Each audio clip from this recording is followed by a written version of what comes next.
Good morning, everyone, and welcome to the new European crossover webinar, or the new time.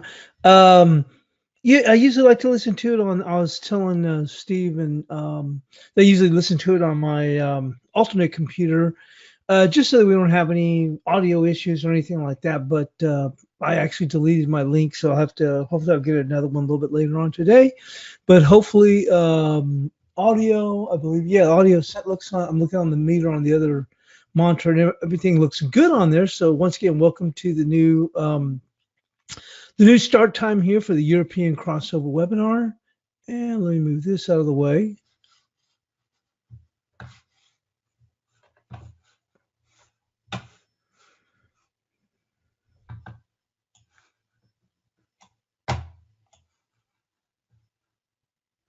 And let's go and take a look at what we have. Actually, we have some Eurozone inflation data hitting in the next hour. And a moment here. I'm also looking here in the States. Usually by the time we come on, we're just looking at what's coming into the States. But we do have Eurozone inflation data coming in at 5 a.m. Eastern. Right now, we're 4 a.m. Eastern. Obviously, most of y'all know, but I don't know what neck of the woods y'all are in the globe. But Reuters poll for the Eurozone final HICP final inflation is going to be at minus 0.20, and that's one of the things that's been weighing on issues. Let's take a look here.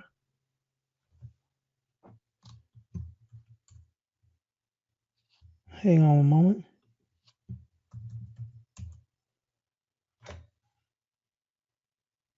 Hey. Okay. Well, I can hear it. Hang on. Let me take a look. Hang on.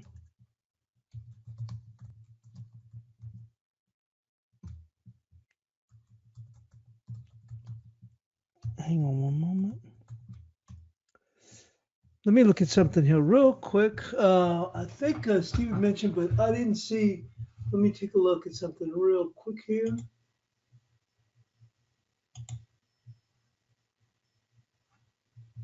Okay, hopefully everybody hears audio. I mean, I'm getting good audio. Okay, it's just. Hey, Bonnie, can you hear me, mate? But as I mentioned, I usually listen to the webinar on an alternate computer. So basically, I'm listening I'm doing it as a presenter, but then also I listen as an attendee. Steve says it sounds okay. Great. So let me just move this out of the way. Well, as I mentioned, we do have Eurozone inflation coming up, and we'll move into this quickly. You can see we're making this move here right now with the euro. Usually we'll do is one of the things I've done is I've recently switched over here to the trading view. And one of the things I think is going to be an advantage of that is because I can, one of the things I didn't realize because I hadn't even used it before, how quickly I can just move into a different instrument without any problems. I mean, it's great. So I'm really happy about, using this, but also gives us the opportunity, especially at this time in the morning, if we do want to go in and take a look at just like I was just telling you right now, if we want to go in and look, let's see, I don't even do the ordering through here. So let's see. Okay, I want to look at the UK 100. Boom, like the FTSE, it's right there. So one of the things I like about it is the flexibility on this. So I feel more comfortable using this. And also one of the things we're doing, I was using multiple windows here. I found it's easier to just go move about with this, and I can move rather quickly. So let's go and take a look at the euro. I like how quickly it just snaps up real quick. And so one of the things that I look at, and we'll go on and we'll do the same overview. We'll probably be a lot less news intensive because there's not very much news. But like I said, we'll also be able to cover more markets. And one of the things I'm also looking to do is we'll go on and start to cover some cross rates too. My focus has always been on the majors, but I do want to go on and take a look at that. Also is some of the crosses. But looking here at the euro, the way we'll have the format laid out most of the time is going to be right here. I'll have the daily. Then I have the 2 hour, which, I usually like to use the 2 hour. And then the 30-minute with the exponential moving averages. And that really helps me out a lot. And then a 5-minute here, right here. Same thing with the exponential. And then I have the cash dollar index. We're getting a little blip up here with the euro. right here, and coming in 1330. And we'll go on and take a look quickly. You can see here we're making this move here. We got some good resistance at 1337. So 1337 has a pretty good number right in here. You can see actually right there, 1335. Before we jump into a real quick overview, a little bit of a brush here. So get a little bit of a move here, a little bit of a stretch here in the euro. But let's go on and cover the overview from the analysis, Asian analysis, and then we'll move on to this right here. We're at 1327. It's a good area right in here with the euro. We'll move this out of the way.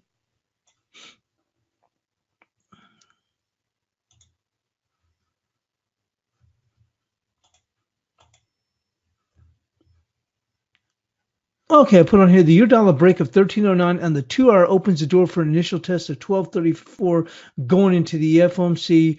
Resistance comes in at 1337. So I'm going to go on and take a short there at 1337. I thought we might make it up to 1324 on Friday. If we did before the close, I said I'd just go and take a short there. I'm going to go in and step in myself at 1337. 2 consecutive closes above 1367 would be required to neutralize the downside pull. As I said, usually on Mondays we'll go over our Asian analysis. We'll kind of do that as basically like a quick overview of the markets, as we usually do when I was using the other charting service, and then we'll go on and move into the bias chart. But I do like this 1337 here. We'll go on and move on to the other pairs. Actually, let's go on and keep this on tap so we can see all the quotes coming in, and we'll just go into the, we'll actually go into the news quickly. There's not much news here, but let's go and move into that.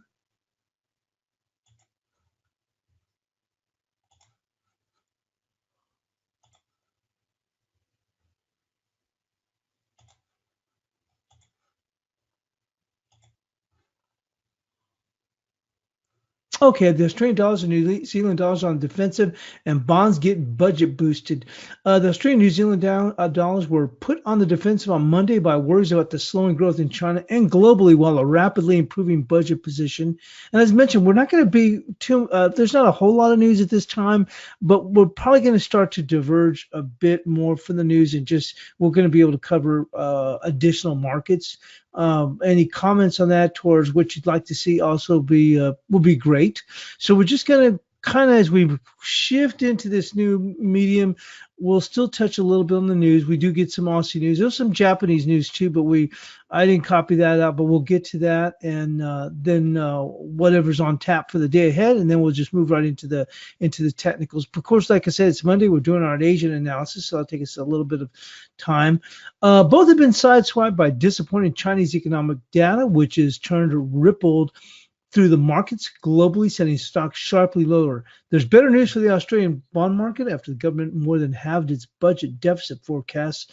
Combination of both lower benefit payments and stronger revenues and income tax allowed the government to scale back its borrowing needs. Let's go on and quickly move on. Like I said, I'm not going to spend too much time on this news at all. The dollar index is near a 19-month high on safe haven bid among global growth worries. Well, we do see that the euro is moving apart, but we'll touch on this general overview here. It says about the weaker than expected data from China and Europe. You know, in Europe, we got those terrible PMIs on Friday, and that really knocked things down. And then we had also had bad Chinese news overnight, coming into Friday, which would have been early Friday morning. The Australian dollar, whose fortunes are closely tied to the Chinese economy, was marginally lower at 71.74. The Federal Reserve is set to raise rates by 25 basis points at its two-day meeting that opens on Tuesday. And that's really the main focus of the week. And any content that speaks to the difference between the market pricing of one interest rate rise in 2019 versus the previous Fed indications of 3 is very likely to move markets. Yeah, that's it, folks. We're kind of on a little bit of hold status until then. I think the euro got a little bit overdone on Friday, though. But it says recent documents by Fed officials have also been read as dovish by some analysts. Last month, Fed Chairman Jerome Powell said rates were near the range of policymakers' estimates of neutral. The dollar gained 1/10% on the yen in Asian trade at 13.48. The Bank of Japan has a meeting on December 19th and 20th, which is likely to be expected to remain highly accommodative as inflation remains well below its targets. One of the things that news story that I was telling you about was pointing towards was also about JGBs and the yields being so low. We'll finish up real quickly with gold. We did get news right before the market opened on some gold. Gold prices inched lower on Monday as the dollar held firm below a 19-month low. Gold's move today is purely dollar-driven, said Kunal Shah. Ahead of the FOMC, we're going to see some downward movement. That makes sense. I think I had that actually in my analysis also. And meanwhile, spot gold is biased to break a support of 12.32 per ounce and a fall to a lower support zone of 12.24 to 12.28. Uncertainties of the trade war are still weighing on the market. It's getting close to Christmas, so it's getting close to super quiet in the market as investors reduce their inventories. So let's go and move in now here, and we just made this run up here right there here at 1330. Got some good resistance here at 1337. So let's go and move into the we just did the Asian analysis here on the euro, and what we'll do is try something a little bit differently here.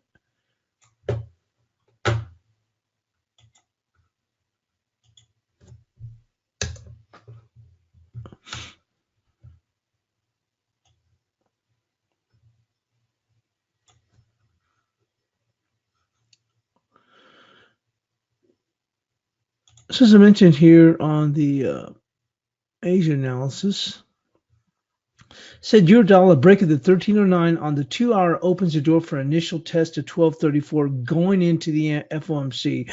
So you know, Monday sometimes we get those little tricky moves, and then but going into the FOMC, obviously that's going to be the main focus of the week. And if we start to see the Fed kind of back down or back away from its comments of super hawkish comments, and I think you're going to see a little bit of that.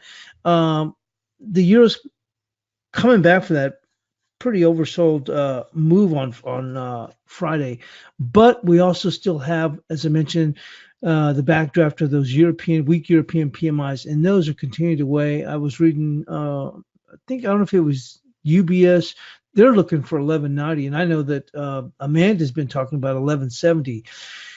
So things haven't changed, and what we could see is how this could play out. And I'm thinking is that they start to, go lower. The euro starts to turn lower, going to FOMC, and then what might happen is we'll probably get some pretty good movement after FOMC, because if the Fed backs down, we'll probably see a bit of a bounce here in the euro. But I'll tell you what, then what could happen before the end of the day, then after that, let's say the rhetoric is I wouldn't necessarily say dovish, but not as hawkish.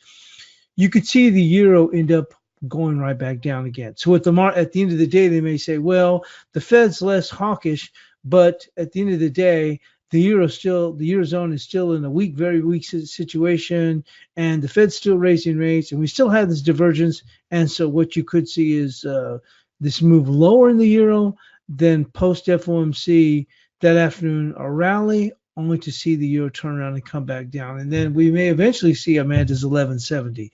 So let's take a look here at the euro and how we look here on the daily. And as I said, the way I've got them set up here and the way I'm looking at things, it's more comfortable for me to do it is I'll keep the daily on the left-hand side, the 2-hour here. I love to use the 2-hour. The exponential moving averages kind of keep me on the right side of the market, and on a very short term, the 5-minute exponential moving averages, it's the same one that I use though. Gets me tilted on a very short term basis, because that's the type of trading that I feel more comfortable. I wish I could had that kind of mentality to hang on the way Amanda can hang on to some of her positions for longer links. That's not my style, so I'm more comfortable into scalping, just very, very short term trading. Hence, you've got the bias charts with the days resistance and support levels, which usually work out pretty good. And then, of course, I have the cash dollar index here. Okay, so let's go and take a look here on the daily. What we did do is some pretty good damage here on Friday. And like I said, some of these charts, like I said, I did set them up when I had all the different pages, and that wasn't going to work. So I need to reset up some trend lines. But once again, looking here with the euro, It's really in a tough shape. When we broke here on Friday, the good news is, and we can pull this out, is that we did not go in and close below 1287. That was good news here, okay?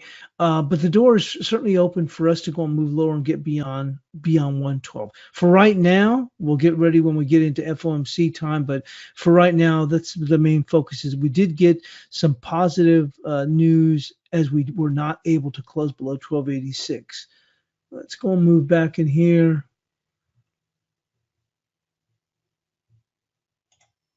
If you remember, that was our support. That was key daily support. Remember that? We had intraday support 1268, but 1286 was good, very good support here. Okay, so that's key, and that's going to remain on the daily also. And also, not changing anything, we're going to go and keep the 1268. That's a number to keep in mind. Like I said, if we do decide, let's say we run out of gas at 1337 or close to that, and we start to rotate a little bit lower. Let's go and take a look here on the resistance. We'll take a look here a little bit closer here on the 2-hour chart. We did a heck of a bit of damage here. And if you look here where I'm looking at for resistance is right there. You see that? And that's actually coming in at, really I put 1337. I've got, it's actually really right here. If you look closer here, it's going to be 1335 coming across here. And really that 1335, that is just a little bit above this high and comes in right there. So I like that area right there. Now, if you look at this low here, that was 1331. We're actually running out of gas just below that, right there on the nudge. So a little bit of a move up here to about 1335. I think we might do that in the US session. Also, if you look here, that's where I was coming up in here with this number. You see right there? There's the 1337 right down in here. So really that between 1335, 38. So we'll keep it at 1337. Let's go on and move on here. With the exponential moving averages, certainly we've been on a pretty good, and one of the things I like about this one, what I do is I use the 9 and the 27, which is a number that way back in the day when I used to trade crude.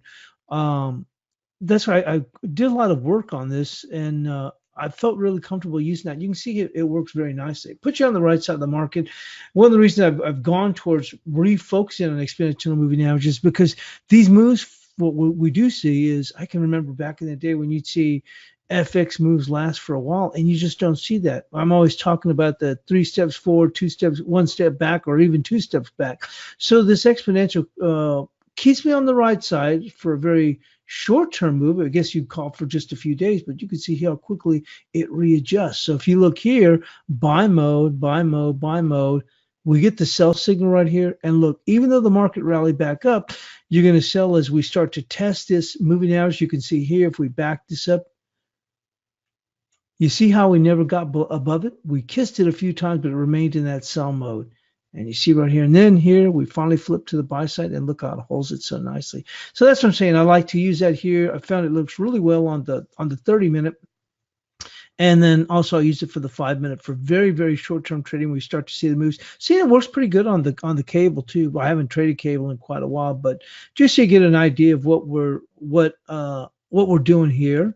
And like I said, I'll keep the cash dollar index here. And it works very well, like I said, for me, at least on the very short-term trading that I do. But anyway, getting back to this, as I said, we'll start to focus more on just the technicals, and we'll encompass more markets. I've got the resistance here at 1332 here, basically pretty close here, with today's high being 1331 or 1330. But we're going to move this up. I'll move this up, as I said, to that one area right there. It's actually 35, 37 is a little stretching, so we'll put it right there, 1335 here. As I mentioned, going into FOMC, I expect the dollar to find a bit, but I think makes me used to think Blake used to say, he goes, I have no idea what it's going to do, he'd say. And, that's the best way to look at it, as opposed to trying thinking, I think this, I think that. Because when you say, you know what, I'm not sure what it's going to go and do. You really leave yourself open to all options, and that's the best. That's the best thing. Going into it though, I think we're going to be a little bit jagged, but I think we did some good damage on Friday, and these PMIs just look absolutely abysmal. And if you remember, the French PMI was even below 50. That's in contractionary mode. So everybody keeps looking for the U.S. to start to slow down, myself included. But then, like I said, you compare it to these other economies or regions, and you're thinking, what the heck? And it's way better than that. So my thinking is that we could see the dollar go, it's going to go, I would think, go bid into the FOMC. Then they'll probably say, oh, they're not as hawkish, and you could see a real good rally by the euro, but then you could end up ultimately seeing that fade, saying, well, at the end of the day, the eurozone's still in a lot of trouble, and then the seeds start to come right back in again. Let's go and move into the cable now.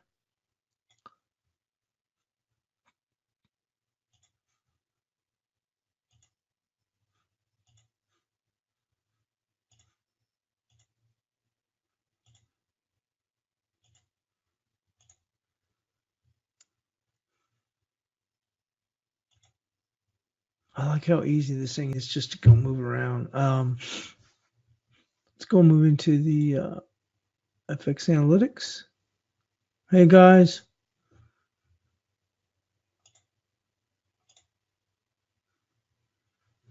So I put in here, cable continues to grapple with the downside momentum. Short-term resistance on the 2-hour comes in at 26.17 with fragile support at 25.40. A break of 25.40, a break of lows would target 24.18. So we're looking at 26.17. Let's go and move in here. Got it here on the daily, and we did some decent damage here, and things are just, boy, I tell you what, it's been a really tough time here with the cable.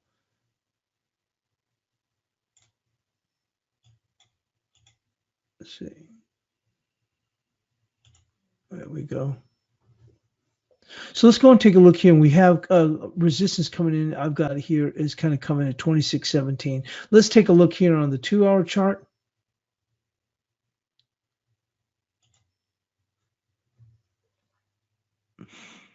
You can see this coming in right there. There's today's resistance right there, 26.17.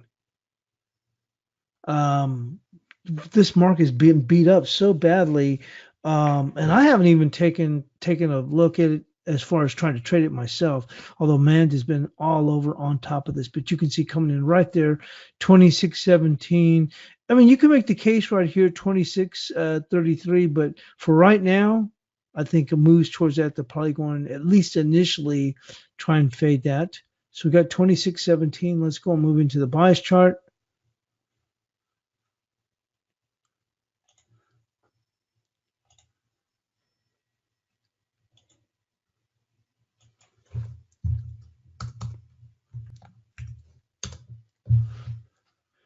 I don't see anything here on the daily of significance.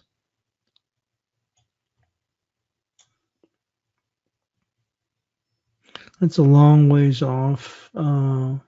58. I'm not seeing anything that would necessarily account for that at this time. So we're going to go and leave that alone. Let's go on and move in now to the exponential moving average here. We'll get to the support. Things are gently starting to move a little bit higher here. So a little bit of a upside tone. I'm looking at the 5-minute.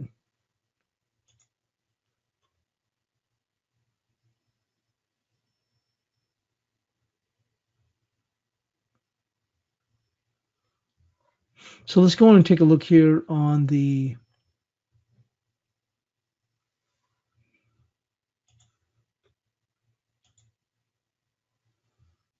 there we go.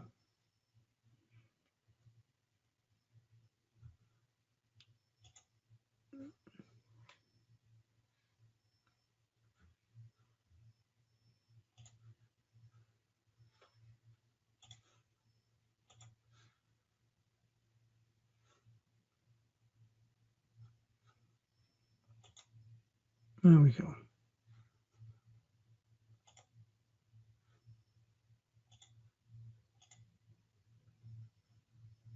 Now, as far as I'm looking here on the 30-minute, let me use this way where I'll go in and set up for little chart patterns.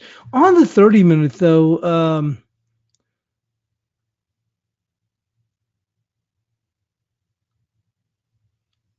some good volume see coming across here. All the way across here is going to be right there at 25.79, right there. 25.79 here for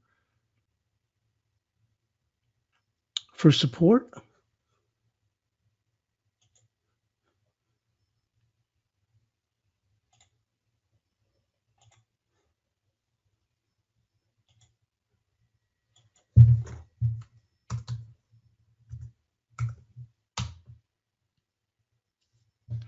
Well, the time's getting clipping along here. Let's go and move into the Aussie.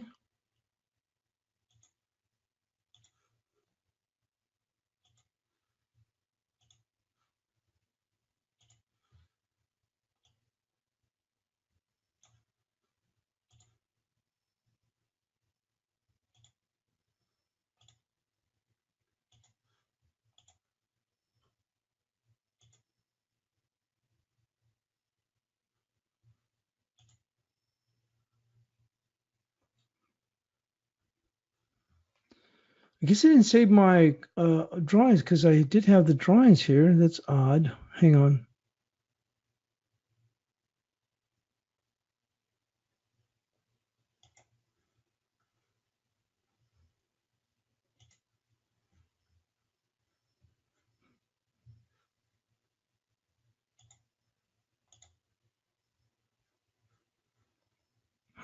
That's odd. Didn't save my Aussie drawing. Let's take a look here.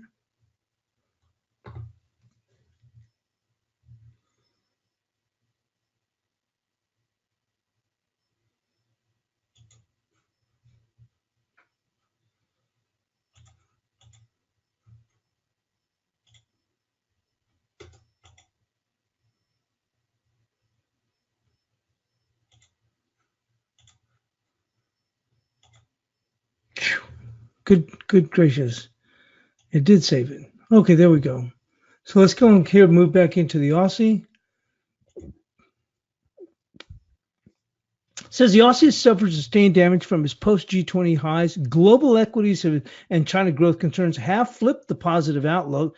On the 2-hour chart, 7120/42 finds solid support and a logical test for bears. 2 consecutive closes below above 72.75 would be required to change the complexion to a range versus bearish. It's not going to go and change, make it bullish. And once again, we'll pop in here and take a look here. So here's what we're looking at here. And we're saying 71.20 to 40. And we would have to get above 72.76 to go in and flip this thing, at least to say, okay, now we're in a range. Because right now things look pretty pitiful right now. We'd have to get above there, and really just to get here, you can say, okay, now you're just range trading. Certainly wouldn't flip things to bearish at all. So let's move back in here.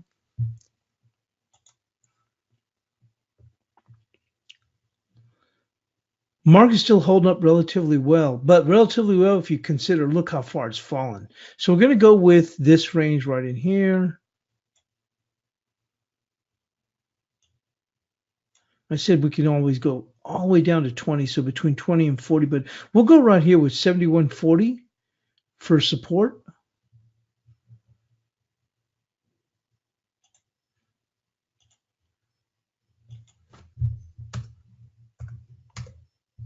Resistance.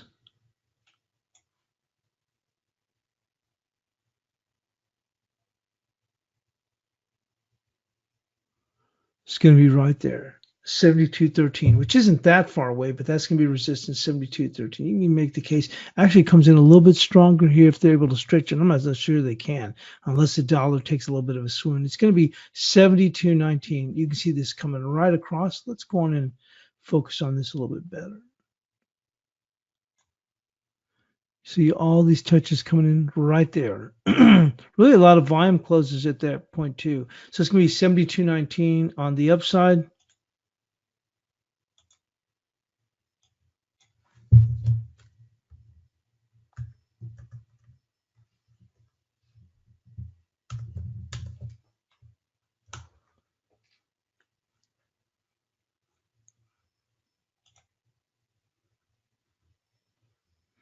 Still a bit of a mishmash right here with the Aussie dollar. Let's go on and move right now into the Kiwi.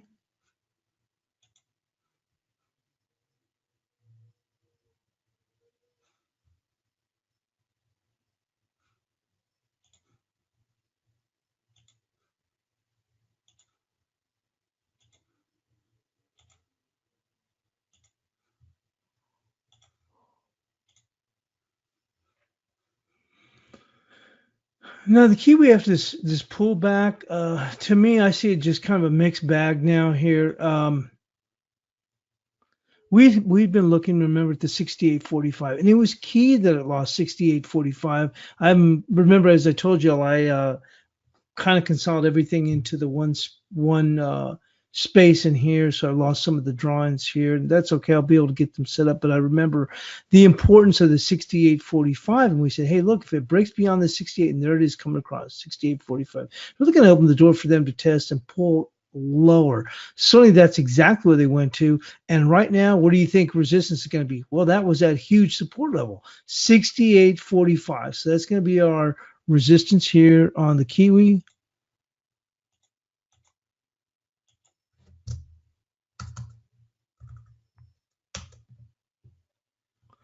Can't say it's bullish anymore.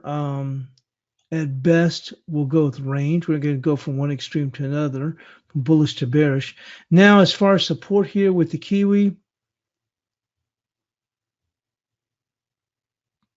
you can see it coming right across here. 67.59. 67.59 for support.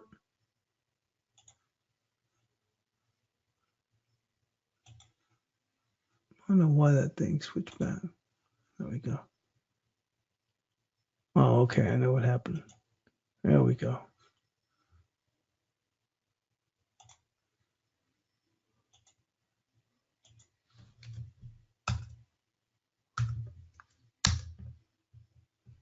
And we'll move into the dollar CAD.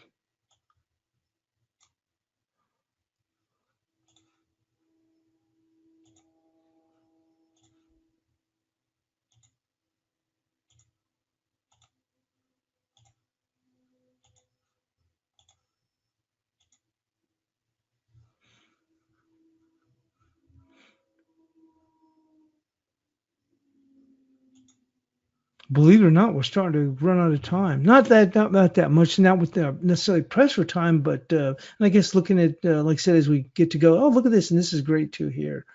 There you go. Move into the dollar CAD.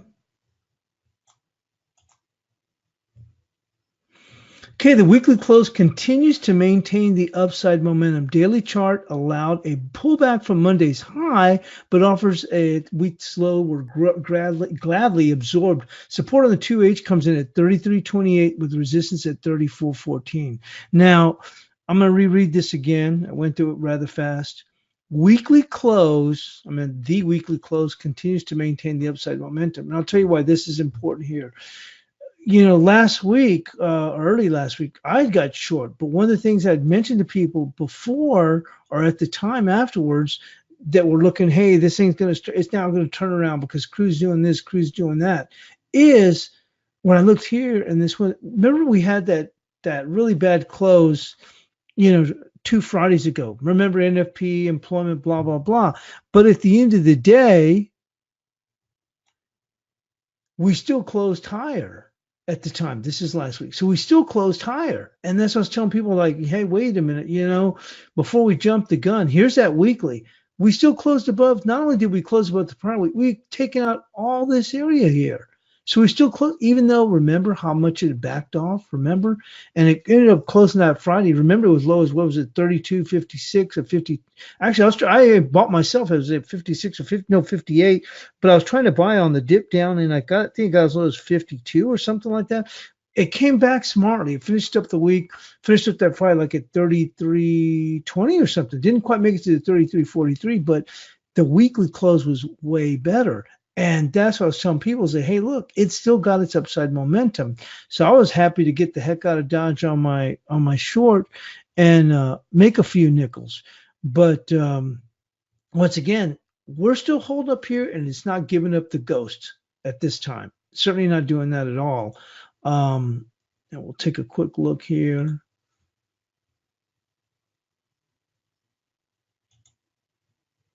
And look at oil, all still singing the blues here. So there's nothing here that I see here on the daily say, okay, now it's running out of gas. It looks like it's all tart. It still has that upside momentum. So once again, going back to information here, the weekly close continues to maintain its upside momentum. Daily chart allowed a pullback from Monday's high, but offers at the week's low were gladly absorbed. We talked about that just now. Support comes in at 33.28. We're giving a little bit of wide disparity, and resistance at 34.14. So let's go back in here.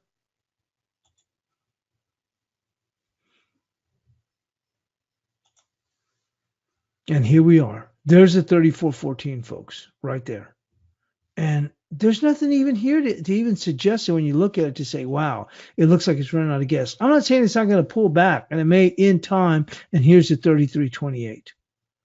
But we're stuck in this range for right now. And technically speaking, the same way that I did when I was able to go and get out, I took the dips to get the heck out of Dodge. And so before this thing turns, and one of the things I've talked to some other people about in the chat room is, and I'm the king of standing in front of the train and going against the tide and all that stuff. And I'll tell you what, it's no fun. So it's a lot easier, and that's one of the reasons I started to focus a little bit more using the exponential moving averages, because that's in the environment that we're in right now. But I like to see these markets start to turn, so I like to jump in when things start to go my way, not having to fight it. And by the time things start to go my way, I'm so tired of fighting it that I'm just willing to go in and jump out with a small gain. So my point being is, there's nothing here to indicate that we've changed. Got a little bit of a not a hammer, but if you want to call it a hanging man. But look how much we gave. And if you look at it in that sense, you can say, okay, great, we've got a little bit of a hanging man. But then you end up having an inverted hammer. So you start working hard. So there's no real momentum moving in either way. So once again, we're going to focus on those levels that we just talked about in the Asian analysis, which is going to be 34.14, 33.28. And I just don't see anything here. Hence my point. You can see here on the exponential moving averages on the 30-minute. Let's move into that quickly. Really got to get going. And once again, it's not bad considering how this market is not doing a whole lot of anything for right now. But we start to flip back up, and it stayed in that buy mode. Barely got a little bit of a kiss lower, and we're just kind of like middle of the road in it right now. But we're going to go and stick on this here. 34.14, 33.28.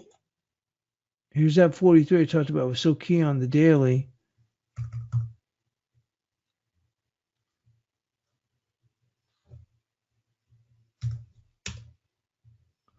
Let's go and move into the Swissy.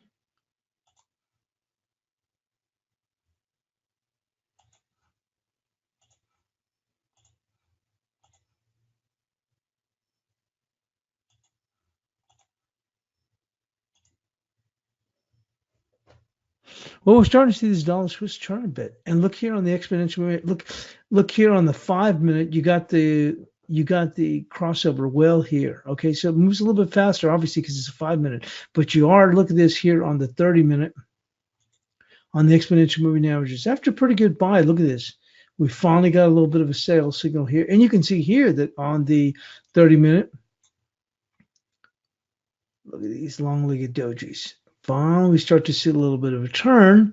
And what I like to do is I focus more, as I told you, on the 2-hour and look at the 2-hour. Here we go. Wasn't even paying attention right now. Just put that right there.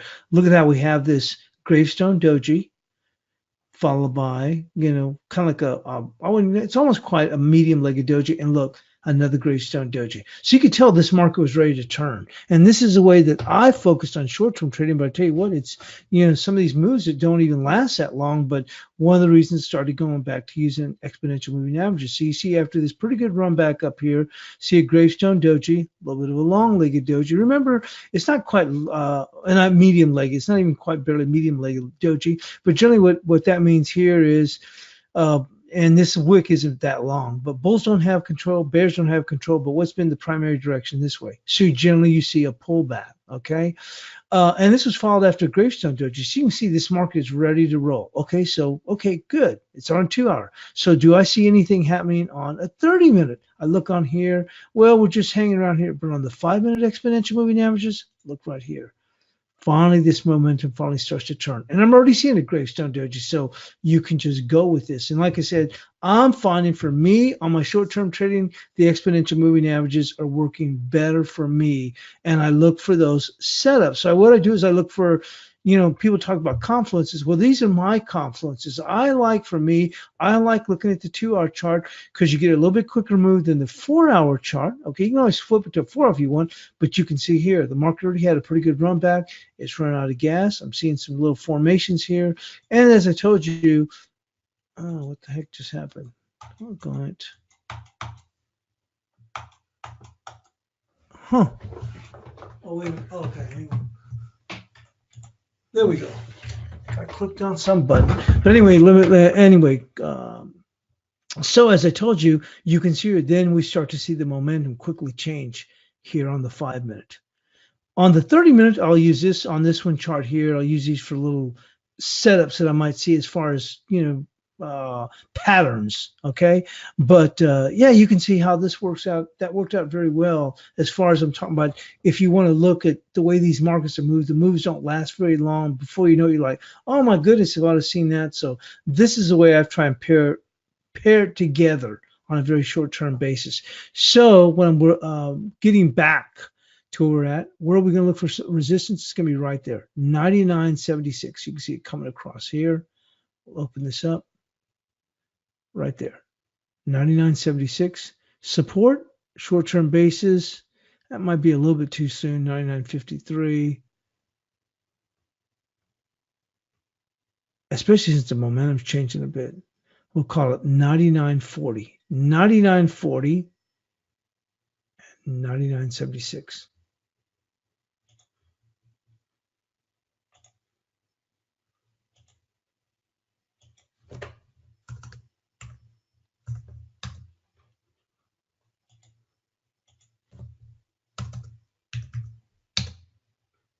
Let's go and get on here to the dollar yen.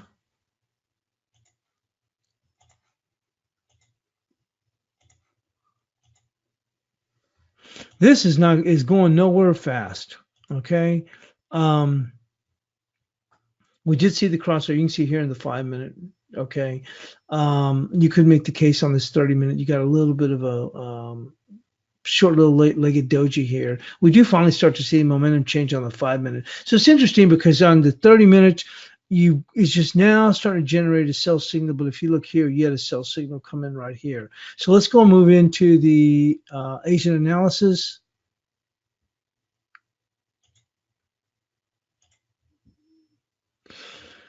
So the dollar yen is stuck in neutral for the time being. Resistance on the 2-hour comes in at 13.78 with support at 12.91. The daily chart on an upside breakout of a short-term trend line would have an initial target of 14.92.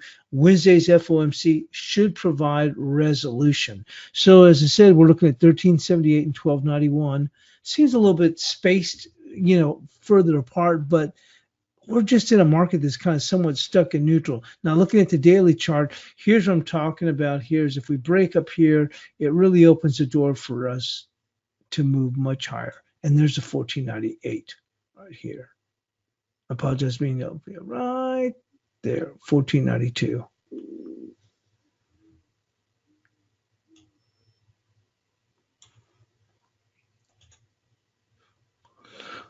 This is just going nowhere fast. As I mentioned, getting back here.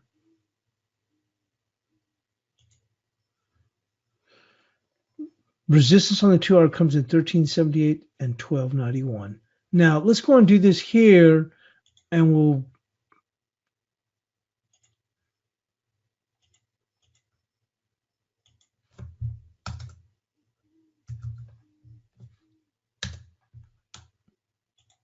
the reason I have these also spread out right now is with FOMC coming up and this market's not going anywhere, better to look at these larger ranges. When we look here on the 2-hour chart, here's that 1291 coming across.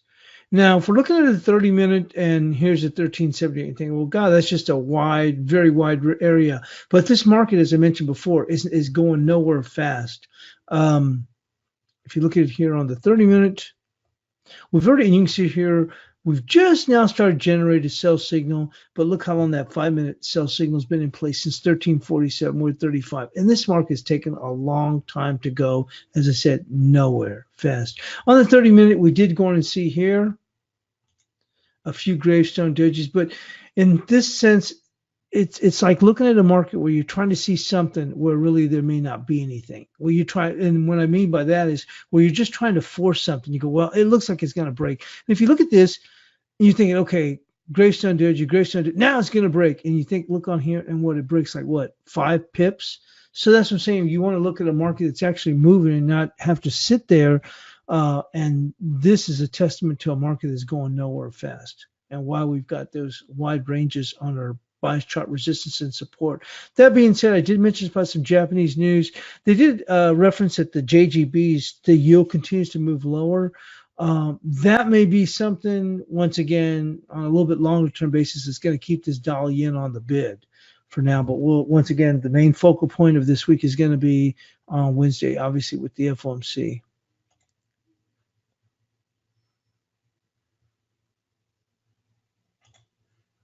Let's go and move into the cash dollar index.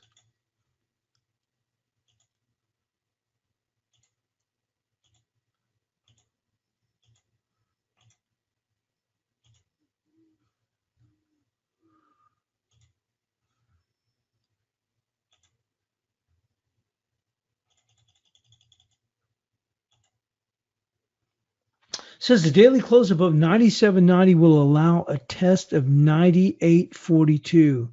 The real test will be on FOMC day. Support comes in at 97.18 with good volume support through 96.98. These levels will expand out once we get past Wednesday. We'll take a look here. You can see we have made a pretty good run. The dollar index is paring back a bit at this point. I don't think it would have made that run had it not been, as I mentioned, those PMIs on Friday were just absolutely abysmal. We're starting to see the dollar index come in a bit here. And as I mentioned, support comes in at 97.20 all the way down to 96. This whole area is going to be a good volume area. But that'll be our initial supports, 97.18 to 97. It actually goes as low as 96.98, but just right here. So we'll just split the difference a little bit, not much, but a little bit. We got 97.18. We'll just drop that just a hair right there, just to test those stops. So we'll call it 97.14.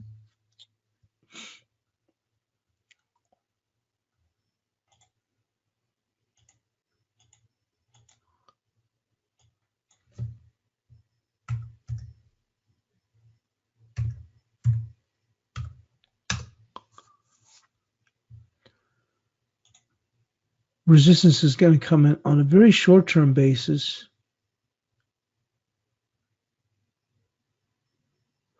Right there at 97.50, a very short-term basis for today.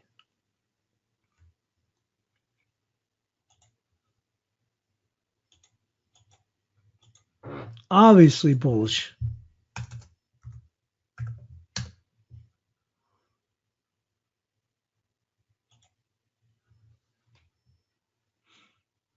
We did get a generated sell signal here on the 30-minute.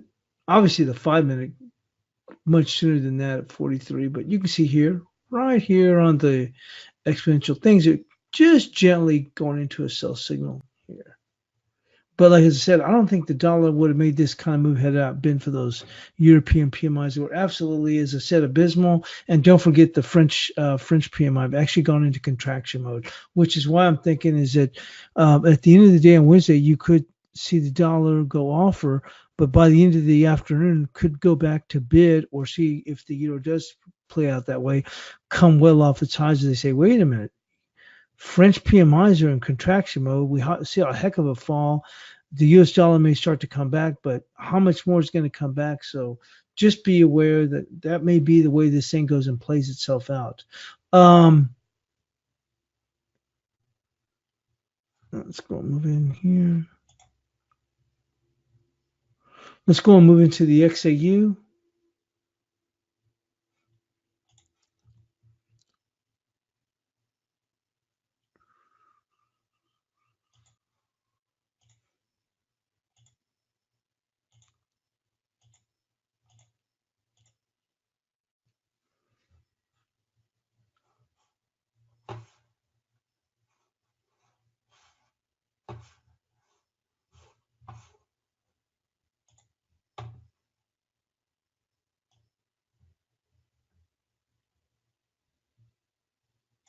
Gold trading very, very quiet right now. Very quiet. Just a moment. Boy, quiet as a church mouse. 42. So it's trading about a $3.50 premium. The Feb is. So let's go and move into and let's go into the news here. Not news, but the analysis.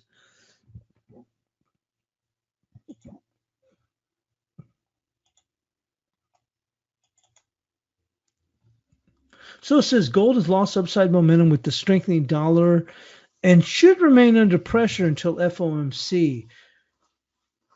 Currently, 1242 provides upside resistance to fade with a possible test to 1227 as late bulls are challenged. And here we stand here on this 2-hour chart. So we're looking at 1242,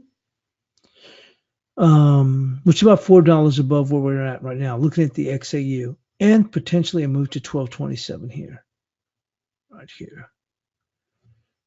We already had a pretty good sized move. The market's kind of holding it, keeping itself in check right now ahead of FOMC. So we're looking at 1242 for resistance and potentially can go as low as 1227. So let's go on and pull this up here.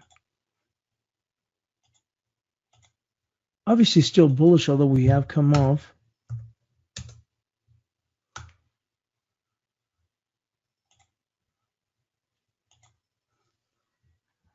There's a little bit of a trend line. I'm not much of a trend line guy, but I did want to go on and show this here. And that comes in, and we already had a pretty good fall. So on a short-term basis, I think 1227 is a real possibility. But on a short-term basis, it's going to be right here at 1232 for support. And that's a key daily right there also.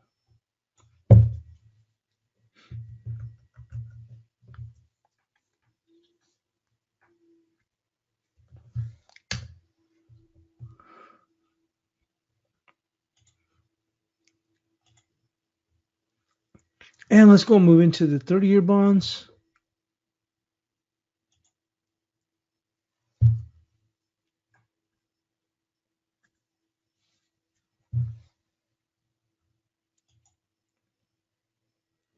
There we go.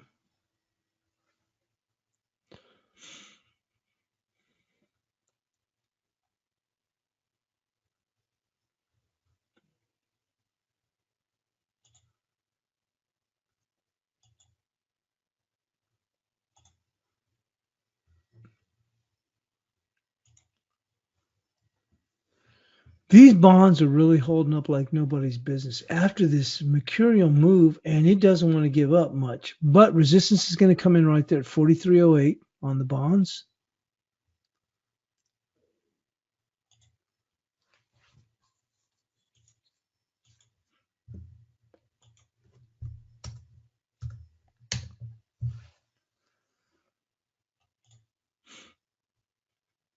Support, not a whole lot of change here. It's going to come in right there at 42.12. Not that far away, 42.12.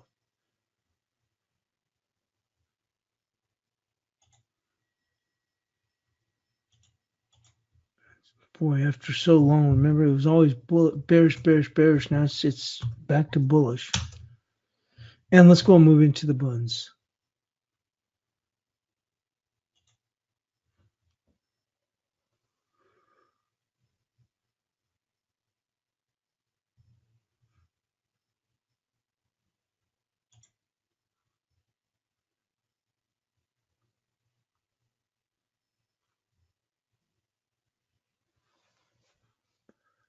I'll just make it easier this way for right now. Well, you can see the move that we've seen here in the buns, and certainly it's going to keep that bid when you think about the European PMIs and the woes that they've got going on in Europe.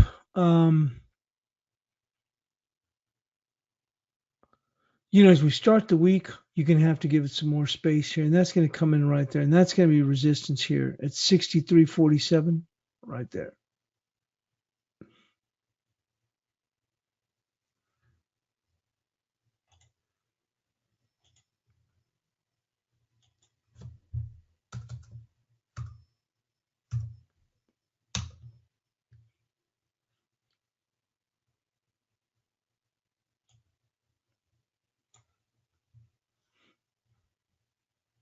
Support here on the buns right there, 63.06. I'll move this into a 30-minute. See how we stand here on the exponential moving averages. This one you can trade. Boy, it's a crazy market to trade, but on a 5-minute chart, it trades very well. But it's such a fast-moving market. Getting back to this though,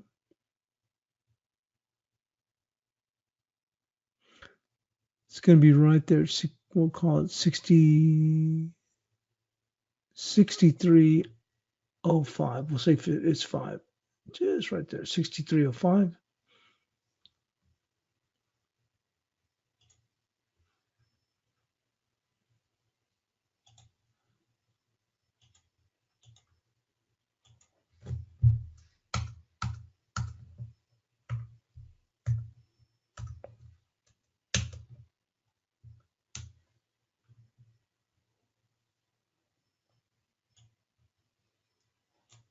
And let's go and take a look where we stand here on the DAX.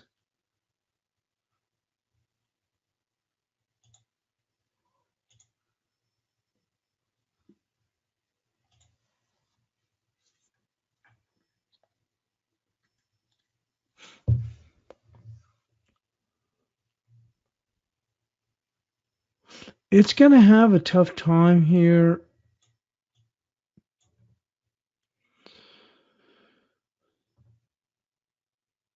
I think a very tough time trying to get here to start out the week. Actually, that's where they went to. Look at that, 920. For right now, that's just going to be resistance there. 10,920, which is right where they went to. Well, we already had, look at that, 1019.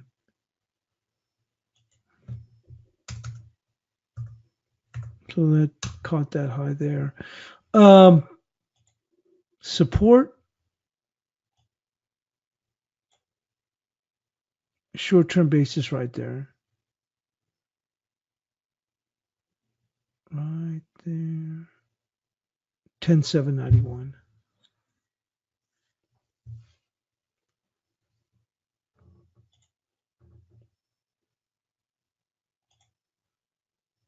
Well, right here. There we go. Both of them just off by 1 digit.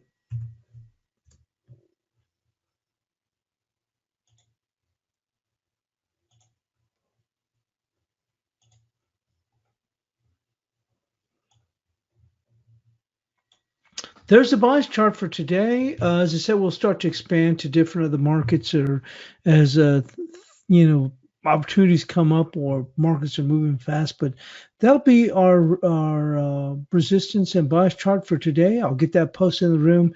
And thanks for joining us here on the new time for the European crossover webinar.